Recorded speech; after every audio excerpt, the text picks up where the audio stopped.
I'm Deborah Emerson, Director for Transitional Living Services for the state of Texas. My passion and commitment to youth was instilled very early by my father, who worked with at-risk youth for many years. I followed in his footsteps by working with youth and young adults who experience the foster care system. Texas is doing great things with the inclusion of our youth voice as we move to enhance our child welfare system. This commitment to youth involvement started back in 2005 with the creation of our state and regional youth leadership councils.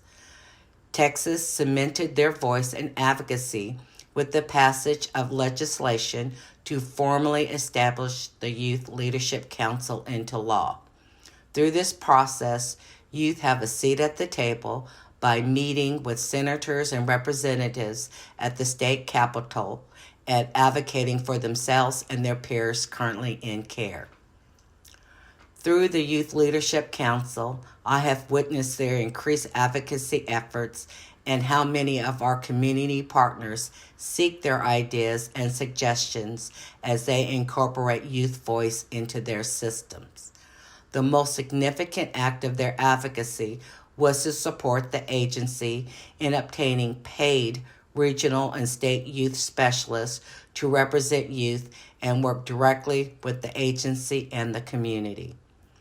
The true importance of these councils and youth specialists is not fully realized until they are no longer with our system and they continue their advocacy work.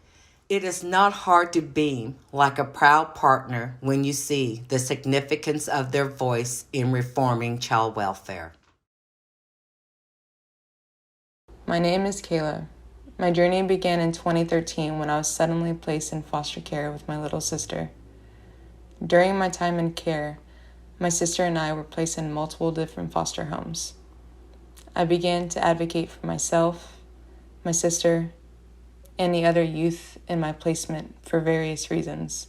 At the age of 18, I left care and was granted custody of my little sister. It was then, I believe, I found my voice and understood the importance of self-advocacy. After aging out in 2014, I initially didn't want to be associated with foster care and wanted to completely erase it from my past. I didn't want it to define me, my family, or my future. However, in 2017, my preparation for adult living case manager saw something in me that I didn't. He told me about an open position that involved advocating for current and former foster youth and encouraged me to apply for it.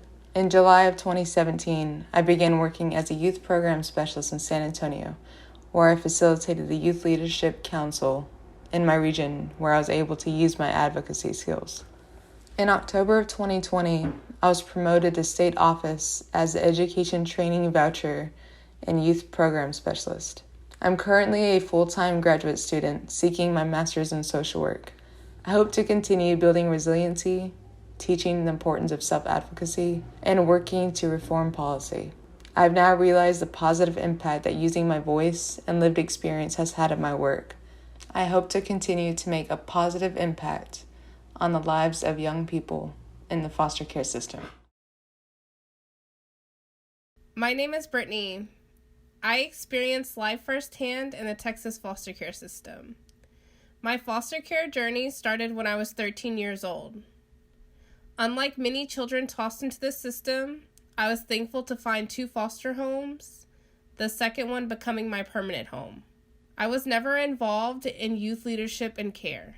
I already felt overwhelmed as a teenager who began high school in a different city and was worried someone could discover my past, including the fact that I was in care. I just wanted to experience life as a normal teenager without caseworker visits.